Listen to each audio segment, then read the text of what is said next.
Assalamualaikum warahmatullahi wabarakatuh. Saya bersama Biker Subuhan Pekanbaru Riau. Bagi yang sudah bergabung istiqomah, bagi yang belum segera bergabung. Kiamat sudah dekat. Berkah selalu, sukses. Assalamualaikum warahmatullahi wabarakatuh.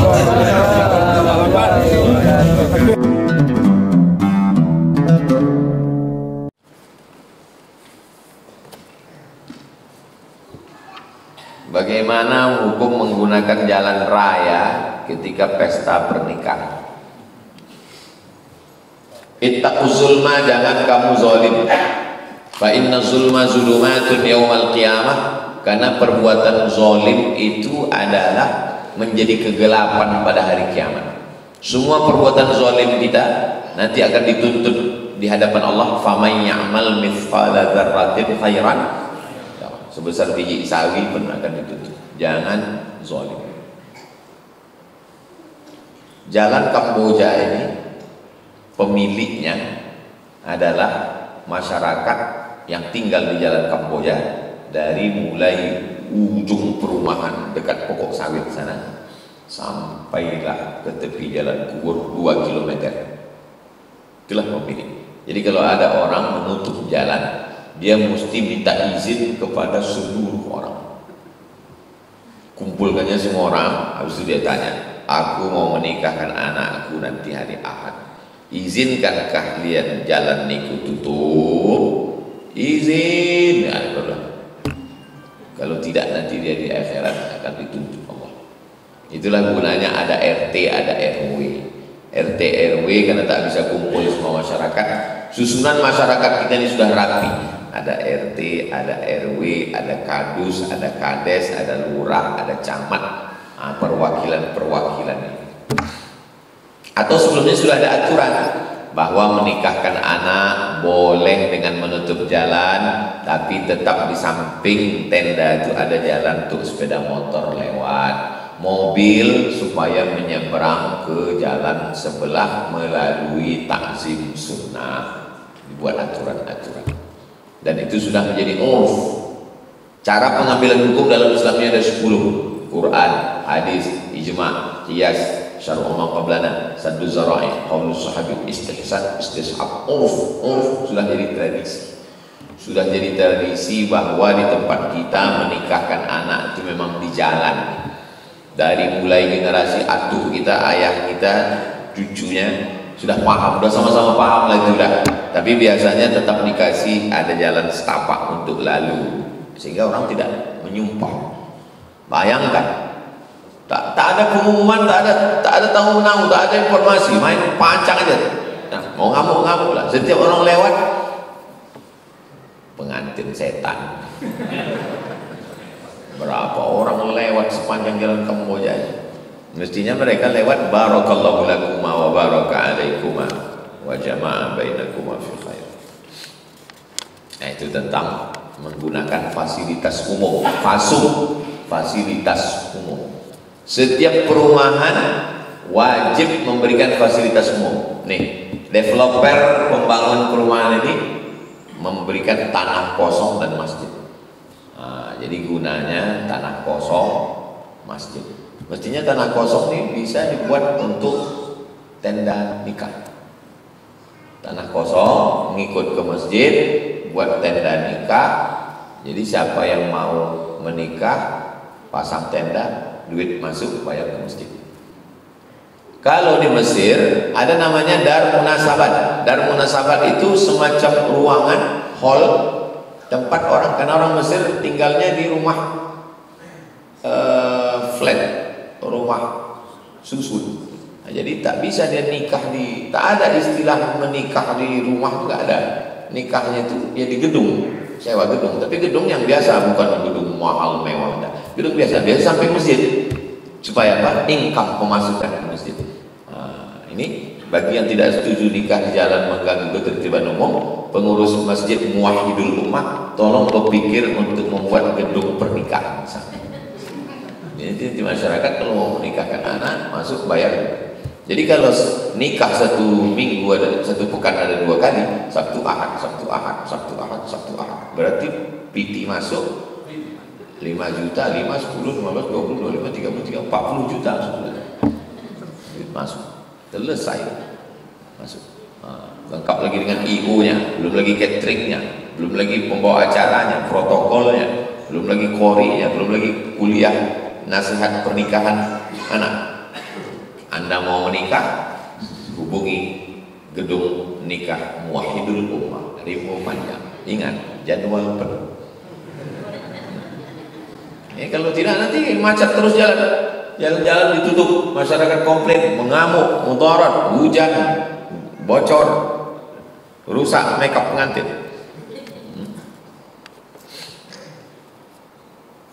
Dulu waktu Covid kita menghatamkan di bulan Ramadan itu kitab Ar-Risalah Al-Qushairiyah, kitab tasawuf.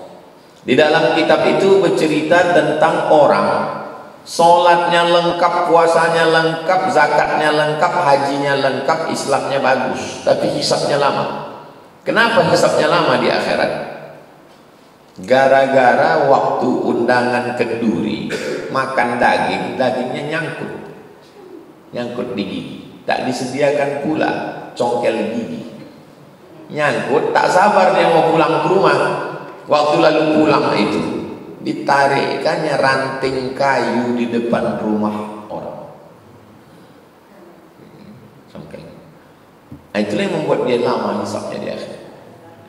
Kalau satu ranting kayu di depan rumah orang kita tarik lama hisab kita, macam mana dengan orang yang menutup jalan buat tenda dari pagi sampai malam?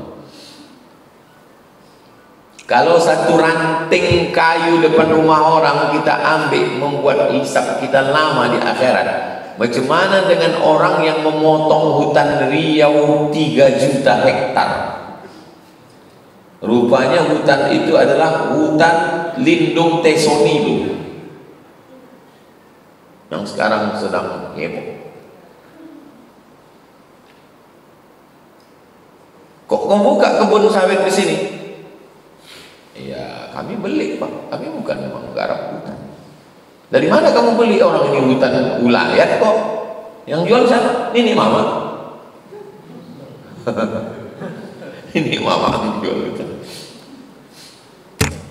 Didulukan selangkah, ditinggikan seranting, badannya sampai bersandar, daunnya sampai benau, akarnya sampai berselo. Itu nenek mama zaman dulu. Jadi yang menjual itu pohon bonsai. Tak bisa dia yang benau, dia menjual. Saya mau jualan, tapi kekurangan modal usaha. Lalu saya buka pinjaman bank. Apakah termasuk riba? Kalau BSI tak riba, Bank Syariah Indonesia. Kalau Bank Riau Kepri tak riba. Bank Riau Kepri sudah berubah menjadi syariah 100%. Bank di Indonesia yang berubah dari konvensional menjadi syariah 100% 3. Pertama, Bank NTB, Tuan Guru Bajang yang perjuangan. Yang kedua, Bank Aceh. Yang ketiga, Bank Riau Kepri. Bangga tak jadi orang Riau? NTB, Aceh, Riau. Riau ini militansi tingkat keislaman. Lama dulu proses perubahan itu. Karena pemegang saham Bank Riau Kepri itu adalah bupati dan gubernur. Ada beberapa bupati tak mau. Karena menurut dia, kalau Bank Riau Kepri nanti beralih ke syariah, keuntungannya akan berkurang. Tak mau diubah syariah, dia mau tetap konvensional. Tapi karena kita di Riau ini tidak heboh-heboh, tak ada berkelahi di media, didatangi secara personal, berdialog, lama-lama. Itu budaya Melayu di Riau itu lembut, tak model berkelahi hiruk pikuk, sedang berdamai, mau setuju. Asli berubah Bank Riau Kepri saya. Saya ceramah di situ, beberapa pegawai mau resign. Kami mau resign Pak Ustaz, tak tahan kami makan haram di sini. Waktu saya ceramah, terus saya tanya, terus kalau kau resign, kau orang Riau? Iya. Duit ini duit punya siapa? Duit punya orang Riau. Bank Riau Kepri saya. Kalau keluar dari sini, resign, terus siapa yang masuk sini? Masuk orang luar, habis duit kita diambil orang. Jadi kalau itu Pak Ustaz tetap di sini. Insya Allah nanti tak lama lagi berubah menjadi bangsa. tetap banyak-banyak istighfar sementara makan haram. Siapa ya? Apalagi yang menghalangi ini belum berubah menjadi syariat? Ini masih terkendala di OJK, Pak Ustaz, Otoritas Jasa Keuangan. Kebetulan ada Pak Ketua OJK di sini. Kalian kerja aja di sini sih. Dosanya Pak OJK dinanggung. Sambil ukuran, tapi masuk juga gaji dia. Jadi pinjaman ke bank itu adalah riba. Mudah saja cara pahamnya ini. Uang dengan uang riba, uang dengan barang tak riba. Saya datang ke antum, lalu kemudian saya bilang, saya mau pinjam uang antum, saya mau jualan. Nggak bisa Pak Ustaz, uang dengan uang riba. Pinjam 1 juta, bayar 1.100.000 riba. Lalu kemudian Baitul Mal wat Tamwil Muwahhidul Ummah. Muwahhidul Ummah karena udah punya gedung nikah tadi, 1 bulan dapat berputar 40 juta.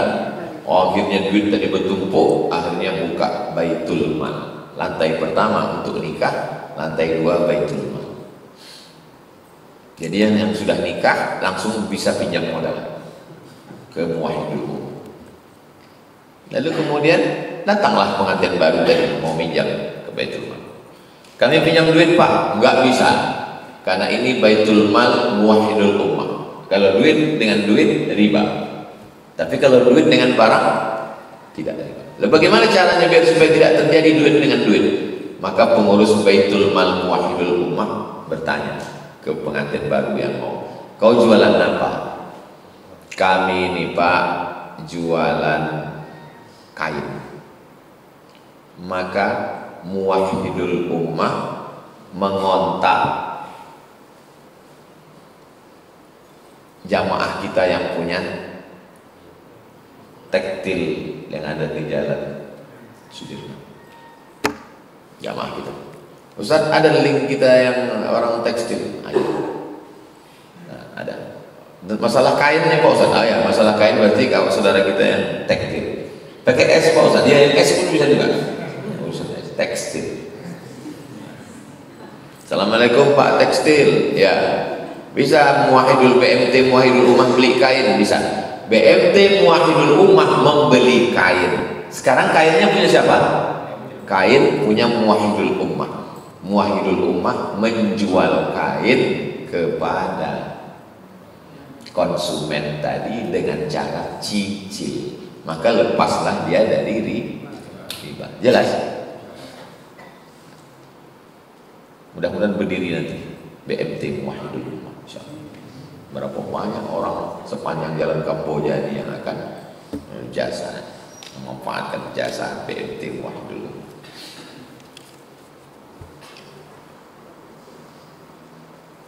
Seorang buya ngajak sholat tapi tidak melakukannya.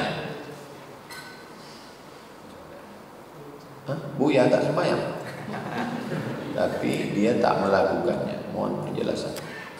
Orang yang tak sholat itu 2 kemungkinan. Yang pertama fasik, yang kedua kafir. Kapan dia fasik, kapan dia kafir? Kalau dia ingkar, kafir. Menurut saya sholat itu hanya buang-buang waktu, tidak relevan dengan zaman, kafir. Tapi kalau kata dia, saya percaya sholat itu wajib Pak Ustaz, cuman saya ini malas sekali, itu fasik. Apa beda fasik sama kafir? Orang kafir tidak disolatkan, tidak dikafankan, tidak dimandikan, tidak dikuburkan di pemakaman kaum muslimin. Campakkan ke Indonesia, kafir. Orang fasik dia tetap diselenggarakan fardu kifayah, tapi dia tak dapat hidayah. Yudillu bihi katsiran wa yahdi bihi katsiran wa ma yudillu bihi illal fasiqin. Dia disesatkan Allah karena fasik. Nah, jadi jangan sampai tak sembahyang. Kepala rumah tangga, suami, istri, anak, jangan sampai tak sholat. Kalian anak muda yang mau menikah, jangan sampai nanti waktu nikah wali sama dua saksinya orang yang fasik. Tidak sah akad nikah kalau wali dan saksi fasik. La nikaha, tidak sah nikah illa biwaliyin, kecuali dengan wali, wa syahidai adlin, dan dua saksi yang adil. Lawan dari kata adil, fasik. Calon mertua tak sembahyang, dua saksinya tak sembahyang, fasik. Nikah, aku nikahkan engkau dengan anakku dengan mahar sebentuk cincin emas tunai. Gimana saksi? Sah. Gimana saksi? Sah. Tak sah nikah. Makanya cari calon mertua yang sembahyang. Nanti waktu mau nikah, yang tanya anaknya dulu, tanya, bapak sembahyang? Kau tak terima? Bagus, daripada punya mertua tak sembahyang, tak sah nikah. Saksi gitu juga.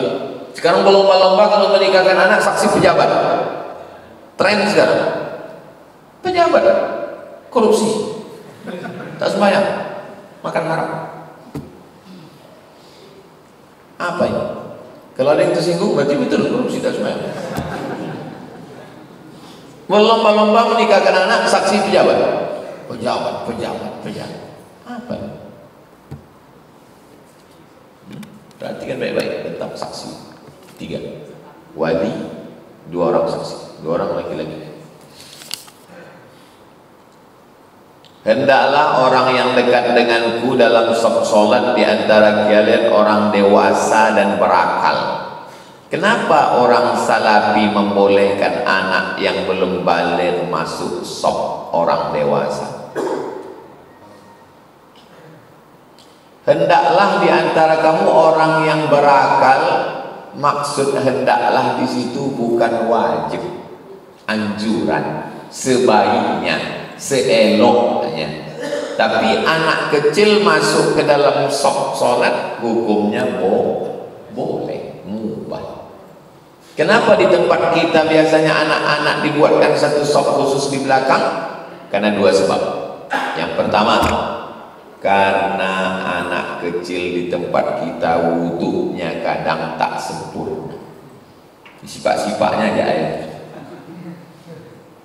Yang kedua, karena anak kecil di tempat kita senapan angin belum berpotong, ada najis di dalam. Tolong anak-anak kecil disunat waktu kecil.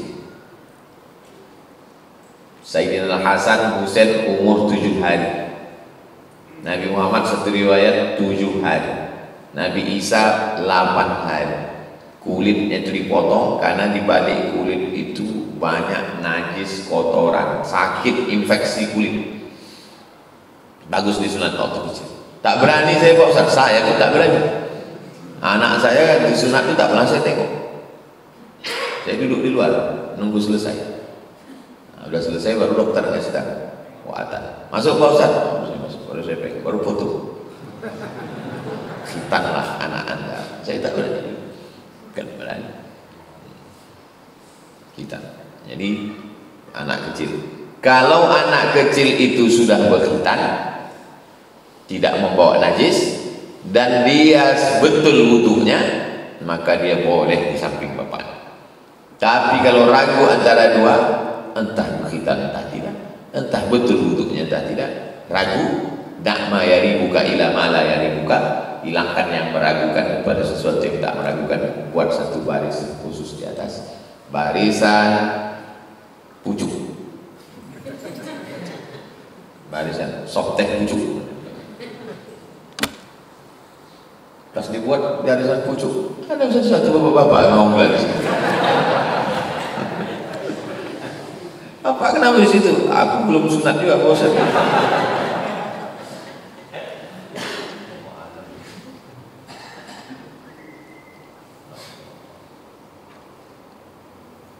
Bagi tip Ustaz menghafal hadis, mungkin ada metodenya. Ya, kalau di sekolah wajib hafal. Sekolah dulu wajib hafal. Innamal a'malu binniyat wa innamal likulli imrin ma nawa, faman kanat hijratuhu ila Allah wa rasulihi fahijratuhu ila Allah wa rasulihi, faman kanat hijratuhu ila dunya yusibuha aw imra'atin yankihuha fahijratuhu ma hajara ilaih. memang wajib hafal. An Abi Hafs Umar bin Khattab radhiyallahu anhu qala Rasulullah SAW, diawali dari hadis arba'in, hadis mukhtar hadis pilihan. Ya kalau tak ada memaksa kita tak bisa. Dulu kalau tak hafal suruh berdiri di depan malu.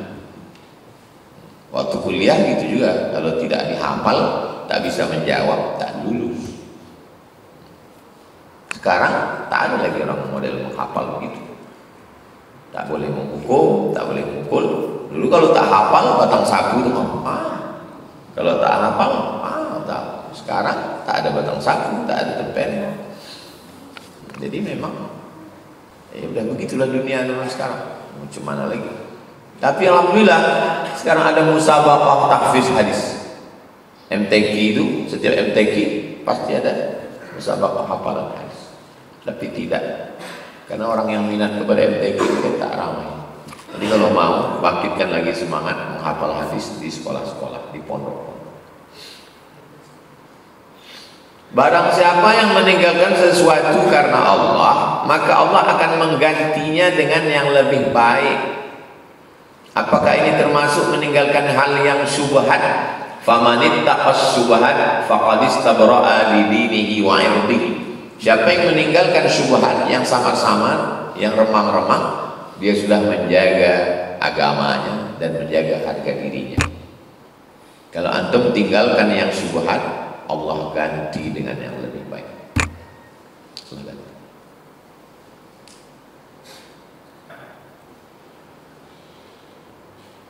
Ada anak gadis mau antum bonceng, antum takut. Mau tak dibonceng, takut dibilang sombong. Padahal tinggal sekampung, satu kecamatan. Mau dibonceng, takut berdosa. Tapi antum lebih menjaga. Maka kemudian antum mau dibilang sombong-sombong lah.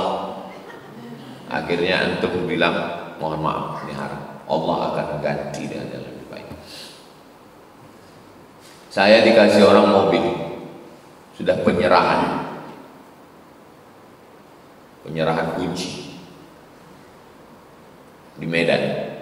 Mobilnya pun sudah jalan dari Medan menuju Rantau Perapat, menuju Pekanbaru. Datang WA, jangan kau terima tuh Ustaz Somad, syubhat itu balikan. Saya WA, saya balikan. Diganti Allah SWT. Satu lagi dikirim orang dari Jakarta, Ustaz sudah sampai Merak Bakauheni. WA orang saya, syubhat itu Pak Ustaz, payah nanti. Saya bilang tak jadi Pak, diganti Allah, diganti Allah lebih baik, yang halal, yang berkah, yang tak ada syubhat.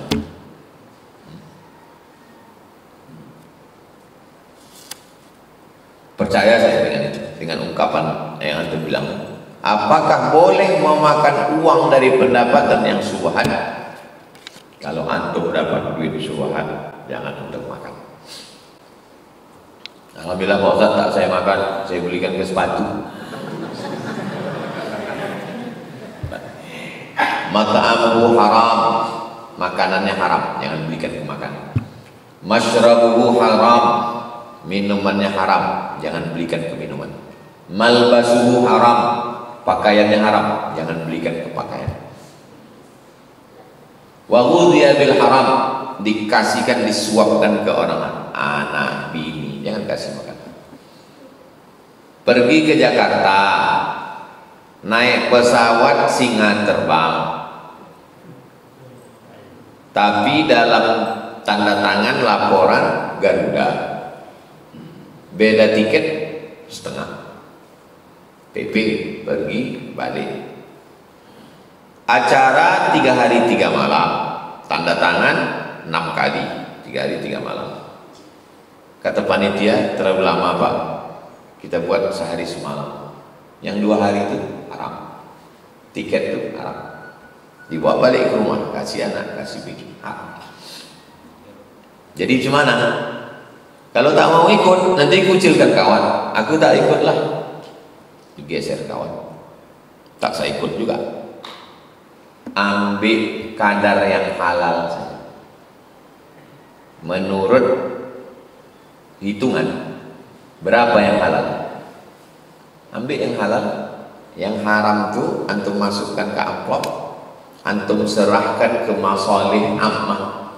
Masalih ammah kepentingan umum. Sehari semalam itu yang halalnya segini, ambil. Naik pesawat itu ganti tiket, yang halalnya ambil. Yang haram nih kasih ke masalih ammah, kepentingan umum. Kepentingan umum itu contohnya apa? Pembangunan masjid, pembangunan posyandu, pembangunan pos kamling, yang kepentingan umum, WC umum, pembangunan gedung nikah muwahhidul ummah, itu penting. Datang untuk pengurus bawa duit. Tapi kalau mau ngasih kasih aja, jangan kalau antum bilang pengurus ini ada beberapa duit haram yang mau surat, kasih aja. Duit haram itu tidak ada untungnya sama sekali. Dia akan tetap keluar juga dalam bentuk yang lain. Bisa diambil dokter spesialis, bisa diambil tukang kusuk, bisa diambil tukang listrik, bisa, ada aja caranya. Duit hantu dimakan setan. Jangan ambil duit haram. Waktu itu saya masih pakai Opel Blazer warna silver, yang di belakangnya ada tulisan Allah, tahun 2010, 2011, 2012. Ustaz Apandi masih ingat. Ada undangan, tahu saya undangan ini duitnya duit subhan. Tapi saya mau datang juga, saya mau nengok siapa aja yang ngomong subhan di situ. Tahu dalam hati saya tahu duit subhan. Selesai acara itu semua yang ada di situ dikasih duit subhan. Duit subhan sama kain subhan juga. Kain subhan itu tak bisa dipakai sembahyang. Kalau dipakai ada tulisannya kain subhan. Malu kita pakai duit pakai. Saya dalam hati udah ini nanti balik dari sini tak apalah bala. Tapi saya mau nengok siapa aja yang hadir subhan, kawan-kawan subhan kan. Begitu sampai di parkir pas mau pulang, mobil itu masih manual, dipijak koplingnya, jebol. Dari kota sana sampai ke rumah tak pakai kopling. Saya bawa. Besok saya bawa ke bengkel, pas sejumlah duit subhan. Berapa ganti kopling jebol nih Pak? Sekian gitu. Pas duit subhannya dikasih. Jangan Allah ngasih, Allah menegur saya itu cash langsung. Berapa kau ambil duit subhan itu, begitu juga keluar. Itu true story, itu kisah nyata. Itu maka saya ingat. Hilang dia, hilang keluar. Mohon doakan mak kami sudah berapa hari belum sadar di rumah sakit. Orang yang koma, dia masih mendengar. Saya waktu datang ke rumah sakit ICU, lalu saya bacakan ke telinga orang yang sakit itu Al-Fatihah, Qul huwallah, Al-Falaq, An-Nas, pangkal Al-Baqarah Alif Lam Mim, ayat kursi, ujung Al-Baqarah, tahlil la ilaha illallah, sholawat. Meleleh air matanya, dia koma. Saya tanya dokter kok dia menangis tapi dia koma? Sebetulnya Pak Ustaz, orang koma itu bukan mati. Orang koma itu sebetulnya dia mendengar, cuman tidak bisa merespon. Satu-satunya selama ini kalau dia dengar suara Ustaz, responnya diulurkannya tangan. Sekarang tangannya tak bisa. Selama ini dia senyum, sekarang tak senyum. Berarti kalau kita jumpa tetangga nggak senyum berarti koma. Tak bisa dia merespon. Ada tetangga kita salam tak mau, senyum tak mau, koma itu. Bacakan ayat kursi. Selama ini kalau jumpa sama Ustaz dia ngulurkan tangan, sekarang tak bisa. Selama ini kalau jumpa sama Ustaz dia senyum, sekarang tak bisa. maka satu-satunya respon dengan melelehkan air mata. Makanya nanti kalau ke rumah sakit mendoakan orang meleleh air mata, itu respon. Dia tak bisa merespon lagi. Dia macam orang yang terkurung dalam ruangan, tak bisa mengirimkan respon apa-apa. Hanya bisa air mata. Di dalam telinganya tuh Pak Ustadz ada macam keong.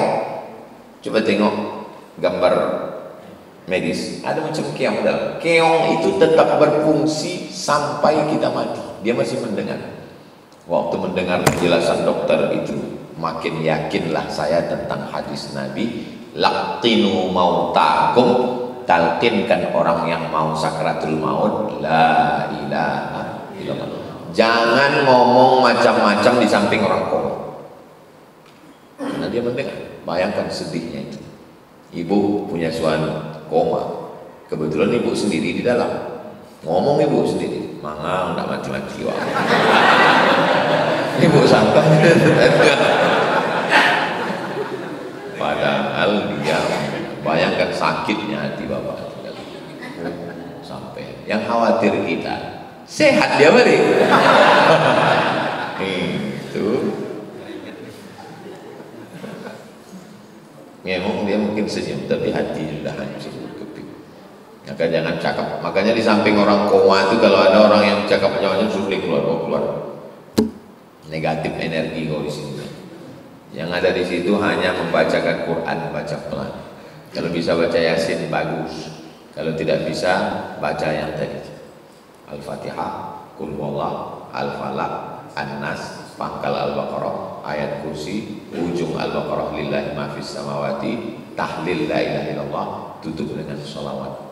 Doakan dia. Kalau ada air di situ, tampung, karena air yang dibacakan itu, air itu berubah menjadi molekul-molekul cahaya. Airnya itu diminumkan, diusapkan ke muka, ke kepala, ke tangan, ke kaki.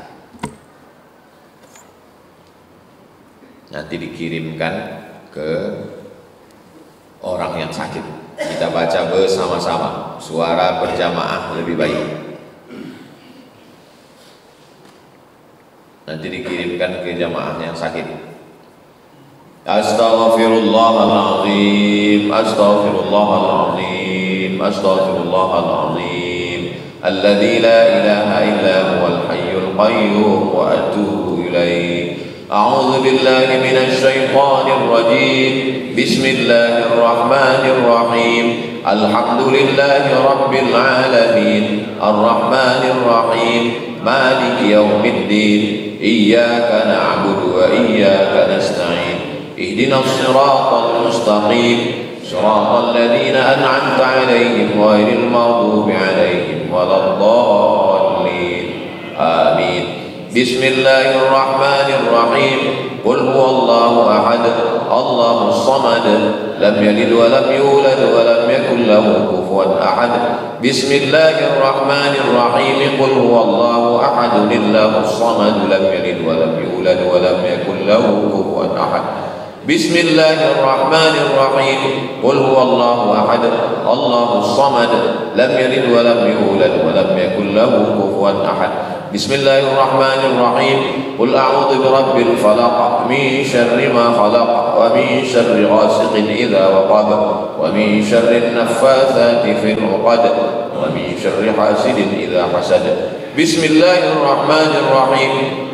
Qul a'udzu birabbin nas, malikin nas, ilahin nas, min syarri waswasil khannas, alladzi yuwaswisu fi sudurin nas minal jinnati wan nas. Bismillahirrahmanirrahim. Alif lam mim.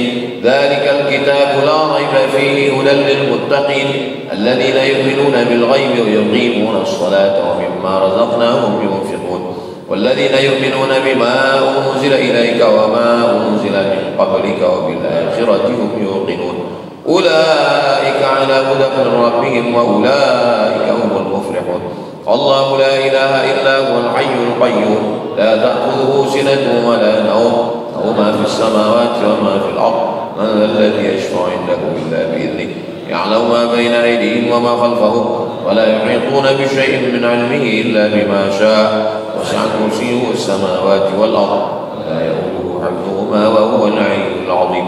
لله ما في السماوات وما في الأرض وإن تبدوا ما في أنفسكم أو تخفوه يحاسبكم به الله فيغفر لمن يشاء ويعذب من يشاء والله على كل شيء قدير. آمن الرسول بما أنزل إليه من ربه والمؤمنون كل آمن بالله وملائكته وكتبه ورسله لا نفرق بين أحد من رسله وقالوا سمعنا وأطعنا غفرانك ربنا وإليك المصير. لا يكلف الله نفسا إلا وسعها لها ما كسبت وعليها ما اكتسبت ربنا لا تؤاخذنا إن نسينا وأخطأنا ربنا ولا تحمل علينا إصرا كما حملته على الذين من قبلنا ربنا ولا تحملنا ما لا طاقة لنا به واعف عنا واغفر لنا وارحمنا أنت مولانا فانصرنا على القوم الكافرين. سبحان الله والحمد لله ولا إله إلا الله والله أكبر. سبحان الله والحمد لله ولا إله إلا الله والله أكبر. سبحان الله والحمد لله ولا إله إلا الله والله أكبر. اللهم صل على سيدنا محمد وعلى آل سيدنا محمد كما صليت على سيدنا إبراهيم وعلى آل سيدنا إبراهيم. اللهم بارك على سيدنا محمد وعلى آل سيدنا محمد كما باركت على سيدنا إبراهيم وعلى آل سيدنا إبراهيم في العالمين إنك حميد مجيد. وصلى الله على سيدنا محمد وعلى آله وصحبه وسلم والحمد لله رب العالمين. تقبل الله منكم منا ومنكم تقبل يا كريم. Astaghfirullahaladzim, astaghfirullahaladzim, astaghfirullahaladzim. Bersih, letakkan ke telinganya sebelah kanan. Pagi habis subuh, setiap selesai sholat, habis maghrib, habis isya, mau tidur malam. Suami ibu yang tak bangun-bangun tidur aja, ini kan juga kecil. Pagi tak bangun, dia tak sembahyang malam. Dua gendang, kalau tak sehat maju. Di akhir majlis mari kita sama berdoa kepada Allah Subhanahu wa taala. Ala hadhihi niyah al-Fatihah. A'udzu billahi minasy syaithanir rajim. Bismillahirrahmanirrahim. Alhamdulillahirabbil alamin arrahmanir rahim maliki yaumiddin. Iyyaka na'budu wa iyyaka nasta'in. Shiratal mustaqim. Shiratal ladzina an'amta 'alaihim ghairil maghdubi 'alaihim waladdallin. Amin. Allahumma shalli 'ala sayyidina Muhammad wa 'ala ali sayyidina Muhammad. Salatan tunjina biha min jami'il ahwali wal afat. Taqdi lana biha jami'al hajat. تطهرنا بها من جميع السيئات ترفعنا بها عندك أعلى الدرجات تبلغنا بها أقصى الغايات من جميع الخيرات في الحياة وبعد الممات إنك سميع قريب مجيب الدعوات ويا قاضي الحاجات. ربنا اغفر لنا ذنوبنا ولوالدينا وارحمهما كما ربيانا صغيرا. ربنا آتنا في الدنيا حسنة وفي الآخرة حسنة وقنا عذاب النار. وصلى الله على سيدنا محمد وعلى آله وصحبه وسلم والحمد لله رب العالمين. تقبل الله منكم منا ومنكم تقبل يا كريم. أصلي سنة الإشراق ركعتين